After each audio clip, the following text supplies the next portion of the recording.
Alors, il y a deux grands types de théories que l'on va trouver dans les sociétés. L'une qui dit qu'en fait, les enfants sont placés dans le corps des femmes sous forme de graines par le Créateur ou par les ancêtres ou par des génies. Et qu'il faut, pour qu'ils viennent à maturité, il faut que le corps soit ouvert par un homme et que la graine soit arrosée par un homme. Et l'autre façon de voir les choses, qui a été ennoblie par la pensée aristotélicienne, mais qu'on trouve dans des sociétés qui évidemment n'ont jamais lu ni connu la pensée aristotélicienne, c'est l'idée qu'en fait, la graine, elle est dans l'homme, dans le sperme masculin, et que c'est lui qui met les graines dans le corps des femmes.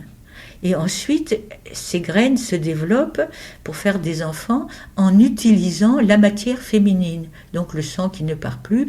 Et le corps féminin est alors vu soit comme une besace, une marmite, un pot dans lequel va cuire le bébé, soit comme une matière, ça c'est la vision aristotélicienne, une matière qui aurait tendance à proliférer de façon anarchique si elle n'était pas dominée par le pneuma, le souffle qui est contenu dans le sperme masculin.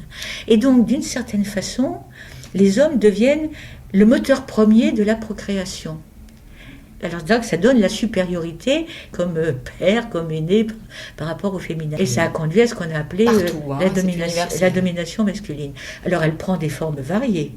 Elle peut prendre des formes extrêmes dans des sociétés patrilinéaires, patrilocales, extrêmement fortes, et avoir des formes beaucoup plus douces dans d'autres sociétés. Mais en règle générale, il n'y a pas de société où ce soit les femmes qui aient le pouvoir et qui échangent entre les hommes.